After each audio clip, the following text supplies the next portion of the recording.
We've been talking about the big day at Parks. It's also a big evening at Charlestown, highlighted by the Grade 3 Charlestown Oaks. And we are joined on the line now by a guy who is going to be riding at both tracks. That's Joe Bravo. Joe, thanks for joining us on Horse Racing Today. Man, totally my pleasure. You know, you're going to talk on TV, G. I'm just glad to be the guy who gets the phone call. Exactly right. Now your day is already underway. You've already ridden a couple at Parks. You've hit the board in a couple of races, and that's a good position to be in because of the purse money that's up for grabs at Parks right now. But, Joe, geography has never been my strong suit. So you have to explain to me how a day like this works. I know that Bensalem, Pennsylvania is some distance from Charleston, West Virginia. How are you going to pull this off? After you finished riding the 8th race at Parks today, how do you get yourself to Charlestown to ride races this evening?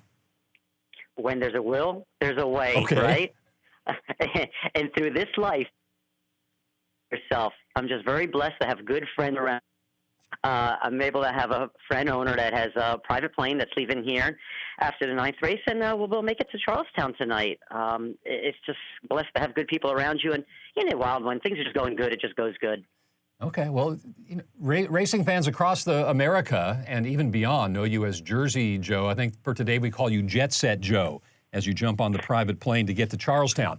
Okay, now I did a little digging, and what I discovered is that you have not made appearances at Charlestown very often in the past several years, but when you've gone there, you've walked away with a fair amount of cash. A horse called Duke of Mischief was very good to you in back-to-back years at Charlestown, wasn't he? I think anybody could sit on Duke of Mischief's back and get the money. He made me look really good those nights in that Charlestown Classic. I just hope I have as much luck with the girls tonight in the Oaks. Let me ask you this. Now, you had one prior mount on Duke of Mischief before you went and rode at Charlestown in the Classic, which you won in 2011. What changes for you? Let's talk about the configuration of that oval. It's a smaller oval there at Charlestown. How does race riding differ there from at the more conventional mile ovals? Rich, to be honest with you, it's really if the horses really take to it. Yes, when I go there, I do my homework. You want to watch replays. You want to watch where the poles are sitting on the track to see how much stretch you really have and to see how fast they're kicking away from the starting gate to see how much time you got. But when all that's said and done with, if the horse is not willing, you have no chance. And I was just lucky that Duke of Mischief loved the tighter turns and the tighter track. As Fusaichi Red tonight, I mean, this filly, I won on her at Philadelphia Park. She come back and she win a race at Monmouth Park. And then last time out, she won 3rd in the Grade 1 at Saratoga. So she adapts to different racetracks. I hope tonight's surface, she adapts to that well, too.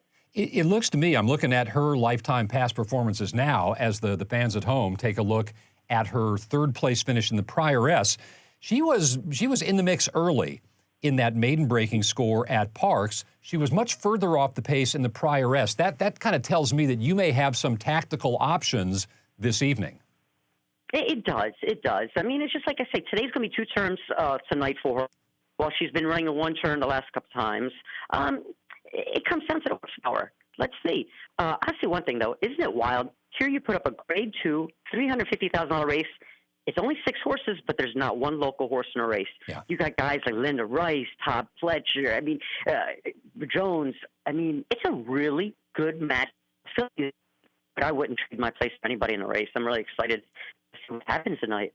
You've got the call on Fusaichi Red for George Weaver. You've got another mount in race number 9, Medaglia d'Argento for George Weaver. Was the intent there to just kind of get you the feel of the layout? Not that horse doesn't have a chance. If you're riding, I'm sure that she does. But was that important for you to get one prior mount? Mr. Rich Payoff, let me ask you a question. When you enter a horse, you don't know other than to try to win a race. We're going there to win both races as best as we possibly can. That's what I'm on the horse for, not to try out. It's not a warm-up. If you need to warm up, you go in the gym.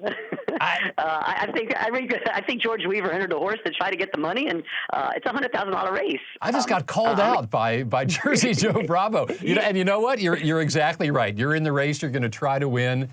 And that's the Pink Ribbon Stakes, which goes as race number 9. Joe Bravo, a pleasure having you on Horse Racing today. You got a very busy day. Safe travels, and we'll be looking for you tonight in the Charlestown Oaks. Rich, keep doing what you're doing. I love what you guys are doing on TVG, and thanks for everything. We're just out there enjoying it. All right, Joe. Thanks very much.